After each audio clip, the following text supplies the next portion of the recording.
bagaimana Anda penting memotivasi, penting ya. Statement itu penting untuk didengar oleh bawahan Anda dan, supaya mereka juga tahu Anda itu di pihak mana, di pihak kita atau tidak.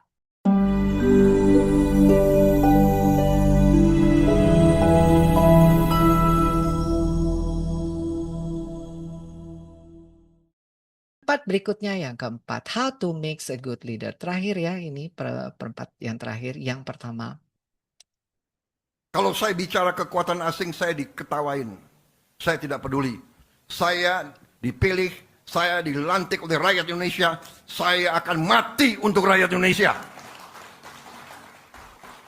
Kepemimpinan efektif itu bukan hanya sekedar pinter ngomong aja, kasarannya begitu. Bukan hanya pinter untuk memotivasi aja, ya. Dari tadi, yang saya gambarkan tuh, jadi Dok, kalau gitu Dok, misalnya, penting nggak kita ini punya public speaking yang baik? Penting penting ya. Tapi yang lebih penting lagi itu kalau sampai Anda temenin sampai outcome-nya, itulah baru disebut efektif, ya. Saya pribadi udah nggak percaya bahwa negara hari ini bisa mengatasi berbagai permasalahan lingkungan. Apa alasan Anda tidak percaya kepada negara? Saya rasa generasi muda seperti saya dan teman-teman di sini harusnya marah semua sama negara dan juga seluruh generasi tua. Karena suatu hari mereka semua yang sekarang menikmati uang tambang, sawit, deforestasi, 2050 Indonesia tenggelam, kita yang tenggelam mereka udah nggak ada, udah mati. Jadi kami rasa kami layak marah hari ini. Kami hidup masih lama, kebagian duitnya enggak, ikut tenggelam iya. Tidak akan mudah untuk mendapatkan atau membangun trust, apalagi memang sudah punya masalah trust issue Bapak Ibu ya. Jadi leadership it's all about trust sebenarnya. Jadi, karena kepemimpinan itu kan menggerakkan, menginspirasi orang-orang, tapi orang-orang itu nggak akan tergerak kalau udah nggak punya rasa percaya gitu ya. Dan, ini menjadi peran penting. Jadi, bagaimana nanti kalau leader yang baik itu membuat yang bawah itu percaya dengan Anda, itu bukan suatu yang mudah ya, karena kepercayaan itu bukan dikasih cuma-cuma. Jadi tidak ada kepercayaan itu yang dikasih cuma-cuma. Jadi you have to earn it. Jadi Anda itu harus berjuang mengupayakannya, ya. Kita pikir kalau diem, silence, it's so safety, padahal sebenarnya silence itu malah nggak safety, ya. Jadi kalau misalnya nggak ada yang bersuara atau takut untuk bersuara, maka itu sebenarnya adalah ketidakselamatan itu sendiri. Jadi kita sudah membiarkan patient safety itu terabaikan, ya. Tapi kenapa ini saya mengerti ya bahwa banyak sulit untuk bisa bersuara, karena saya pernah bersuara dan ternyata jadinya nggak karu-karuan.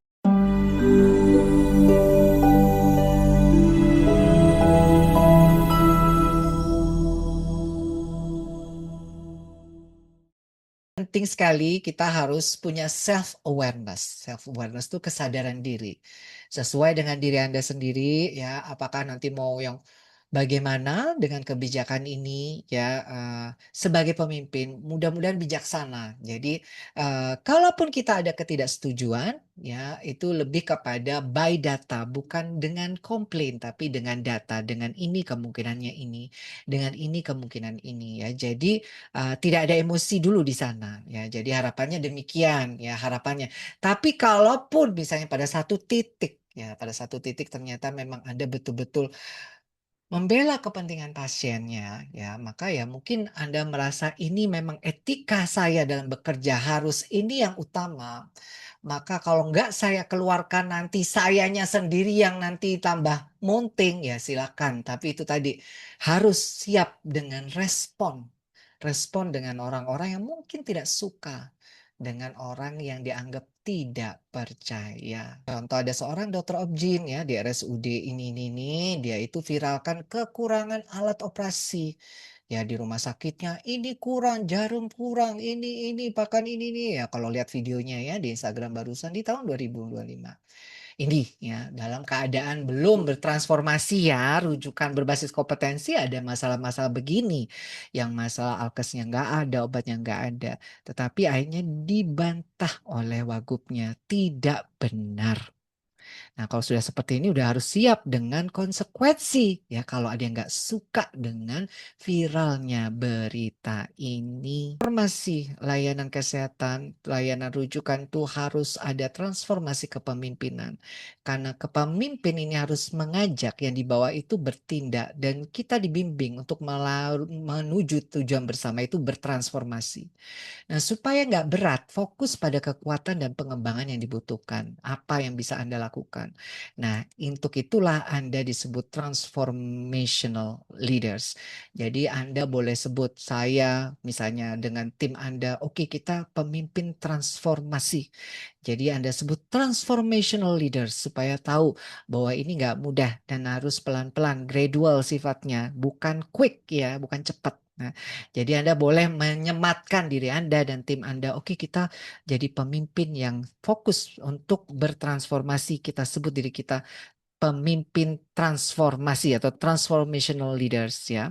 Nah, di transformational leaders ini sebenarnya harus dimulai dari dewan pengawasnya, juga bagian direktur dan manajemennya, dan bagian komite, medical committee dan cliniciannya, termasuk komite mutu, perawat, komite keperawatan ya. Tiga super body ini harus bisa bertransformasi melalui kepemimpinan. Nah, kepemimpinan ini administratif ya, maupun kepemimpinan klinis. Nah, kepemimpinan ini tujuannya pokoknya harus menciptakan budaya dalam kepemimpinan ini, budaya yang berfokus pada budaya keselamatan pasien.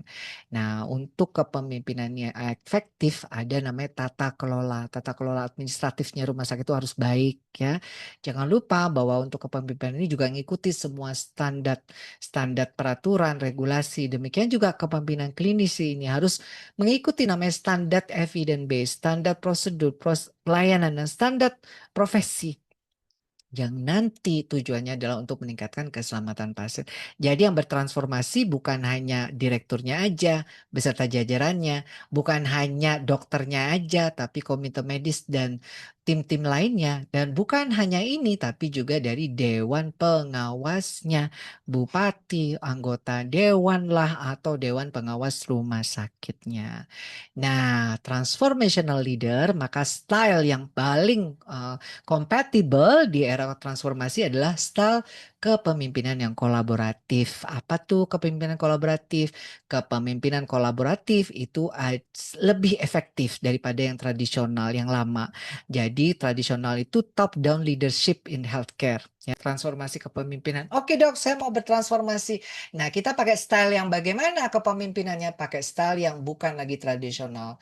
Tradisional itu yang lama, yang pakai top down, yang dari atas ke bawah semua harus setuju, yang kalau keputusan itu satu orang diikutin yang lain dan sebagainya ya. Tapi kepemimpinan yang modelnya kolaboratif, namanya collaborative leadership. Healthcare is too complex for one leader. Jadi hanya satu pemimpin nggak mungkin. Jadi makanya kalaupun hierarki yang flat ya, yang datar. Kemudian collaborative leadership itu bisa meningkatkan keselamatan pasien dan kualitas pelayanan. Ini jelas karena ini kita sama-sama tanggung jawab itu dibagi-bagi. Jadi semua ikut bertanggung jawab, berperan aktif, tidak engage ya. Jadi bekerja sama dalam satu tim. We, kita. Nah, bukan saya. Nah, kemudian enables faster. Jadi keputusan tuh lebih cepat, lebih bagus, terutama di frontliners. Apalagi nanti kalau kolaborasi, keputusannya itu lebih apa ya namanya, berkelanjutan karena Anda buka 24 jam. Yang keempat, membangun trust, kepercayaan, dan juga engagement team. Serta komunikasinya jadi lebih kuat dan multidisiplin. Itu makanya pakai kepemimpinan yang kolaboratif. Ya, kalau tradisional itu tidak pas lagi ya. Jadi karena tradisional itu top down leadership in healthcare. Kenapa? Yaitu tadi kalau yang model-model yang tradisional hierarkinya ya, leadershipnya itu nanti nggak akan bertransformasi. Nah, jadi bedanya ini ya. Jadi mungkin nanti bisa dibaca sendiri. Nah, trennya sekarang. Jadi kalau mau transformasi kesehatan, maka tren leadershipnya leadership yang kolaboratif. This is the new trend untuk keberhasilan program kebijakan kebijakan sistem berbasis kompetensi. Nah, terakhir, transformasi leadership ini nanti akan berfokus pada keselamatan pasien, patuh pada semua regulasi, dan mencegah tuntutan hukum supaya kualitas layanan kita bermutu tinggi, maka transformasi kepemimpinan harus pakai style yang kolaborasi leadership. Jadi jangan pakai tradisional lagi.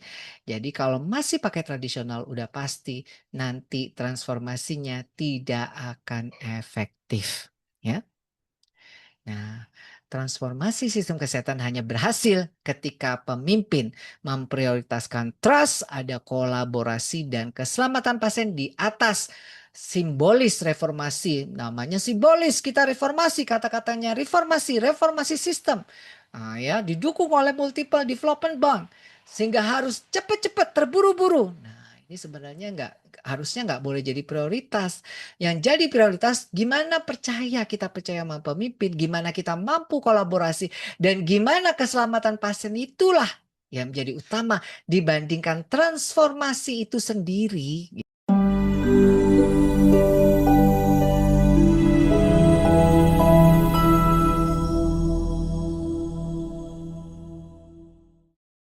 Pertanyaannya, aduh kayaknya sulit deh dengan kondisi yang ada sekarang ya. Saya mengerti, saya pun sendiri sulit. Gak mudah ya. Kalau saya dengar dari cerita-cerita baik itu pemimpin rumah sakit atau teman-teman saya jadi dokter di PJP itu nggak mudah. Yang pertama, apa jadi pemimpin yang baik untuk menyikapi perubahan ini? Pertama, yang saya mau tanyakan, apakah dengan adanya transformasi layanan rujukannya Anda mau menolak atau tak peduli atau beradaptasi? Itu dulu ya. Mau ditolak? Nah, mau nggak peduli atau mau beradaptasi? Itu dulu gitu ya. Ya, pastinya ya kita mau beradaptasi, kita tolak nggak mungkin dok siapa kita ya. Atau kita nggak peduli nggak mungkin dok. Ya sudah, sama kita mau beradaptasi. Nah, untuk beradaptasi maka bagaimana Bapak Ibu? Ini kuncinya aja. Jadi adaptif. Ini salah satu sifat kepemimpinan yang diperlukan sekarang ini di masa-masa transformasi ini ya.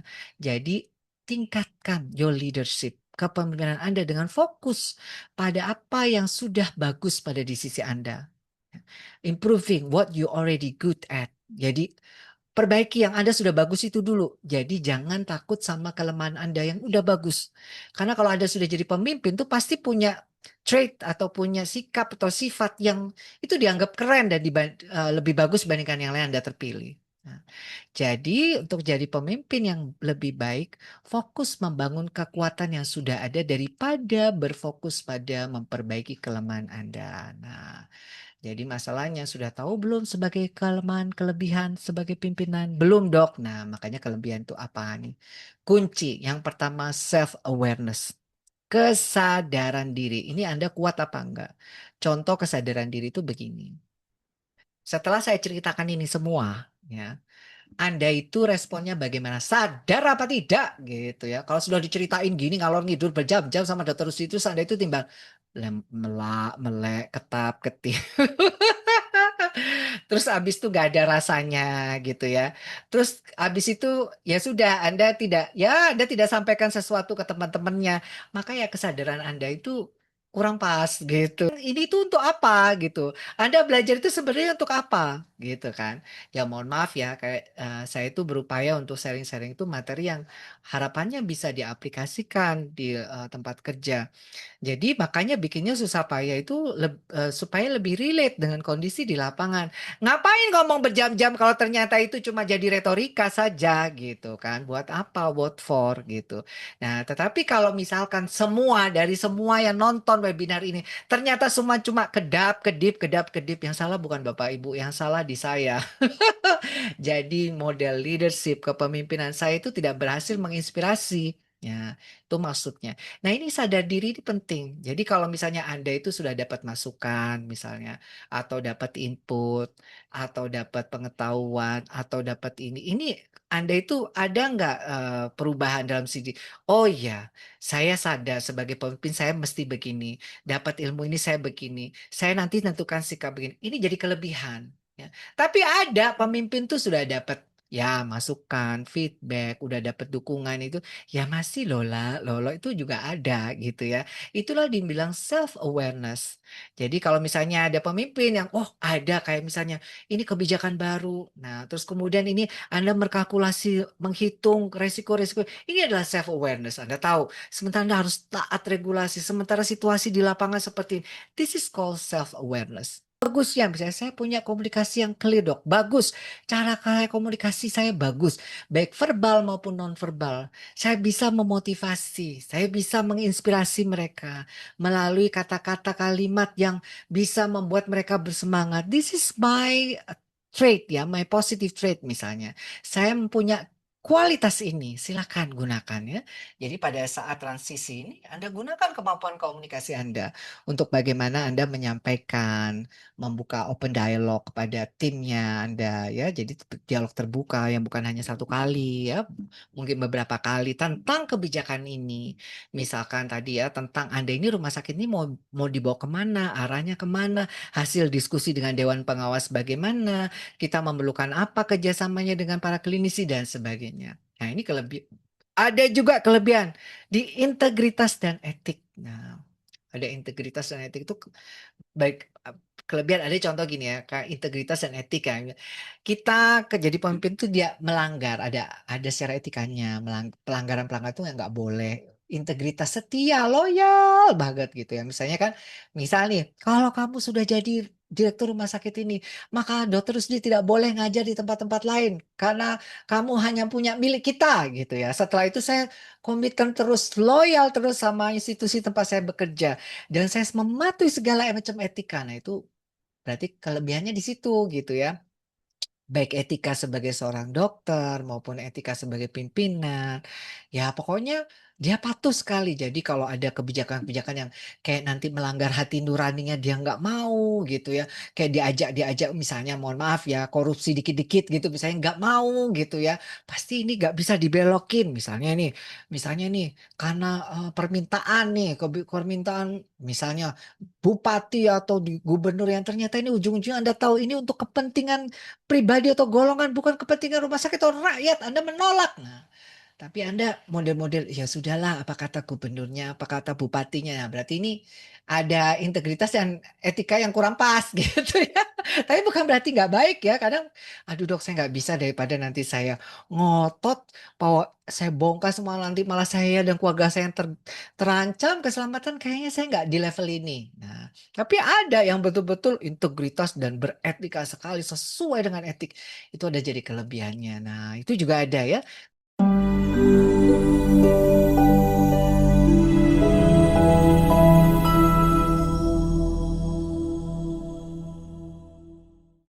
Aduh, baik banget nih. Peduli sekali ya kepada bawahannya, pada orang-orang sekitarnya, kepada rekan kerjanya peduli sekali. Ada yang apa namanya kelebihan di decision making. Keputusannya itu selalu keren, strategis, on point, benar dalam waktu singkat, dalam waktu tekanan. Keputusannya itu bagus gitu. Baik, kalkulasinya cepat dan nggak pakai lama, birokrasinya itu bagus banget ada ya. Ada yang accountability. Accountability itu bisa diandalkan. Nah, contoh gini, anak-anak itu ngeluh gini, "Aduh dokter kami begini begitu gimana ini nggak ngerti selesai." Ya sudah gini caranya, das das das, terus tak bantu gini gini. Nah jadi anak-anak itu ngerti kalau setiap masalah dibawa ke dokter Rusdi misal, itu dokter Rusdi itu bisa bisa diandalkan ya. Ownernya minta, "Aduh gimana ini, dokter Rusdi bisa bikin?" "Ya bisa Bu, saya bisa lakukan ini." Nah itu namanya bisa diandalkan ya. Jadi dia itu bisa diandalkan untuk hal-hal yang kira-kira itu orang itu nggak bisa gitu ya. Jadi kalau kita itu diandalkan orang itu tenang. Jadi contoh di bawahan kita itu tenang karena dokter Rusdi pasti belain kita. Misalkan begitu ya. Pimpinannya pasti belain kita. Pimpinannya pasti keputusannya pasti memikirkan kita. Nggak mungkin keputusannya itu untuk kepentingan dia sendiri. Dia itu bisa diandalkan gitu ya. Itu namanya bisa diandalkan dalam sikapnya dan perbuatannya ya. Sesuai dengan yang dia omongkan, disampaikan. Jadi bisa diandalkan nggak ngomongnya pagi begini, malam begini, berubah besok lagi begini. Nah, ini nggak bisa diandalkan, berubah, berubah, berubah. Nah, ini jadi repot ya, tanpa alasan yang jelas misalkan. Adaptability. Nah, ini bisa beradaptasi. Ada pemimpin tuh ya bisa cepat beradaptasi, bahkan jauh-jauh hari ya. Dia sudah sampaikan, waduh adaptasinya begini, udah disiapin ini, begitu kebijakan tuh jebret. Langsung kita nggak kaget lagi. Nah, misalnya ada yang model kayak gini ya, kemampuannya. Ada yang coaching and development others. Jadi ada yang suka membimbing, mengembangkan yang lain. Bimbing itu, coaching itu nggak harus, mohon maaf ya, kayak ngajar begini. Misalnya saya, Bapak Ibu, saya ajari materi begini-begini. Itu ngajar. Tapi kayak begini, ini sebenarnya saya lebih sebut coaching. Coaching itu kayak misalnya sesuai dengan realita kasus-kasus di lapangan. That is coaching ya. Jadi kadang misalnya ada nih, Anda punya karyawan bawahan itu misalnya gini.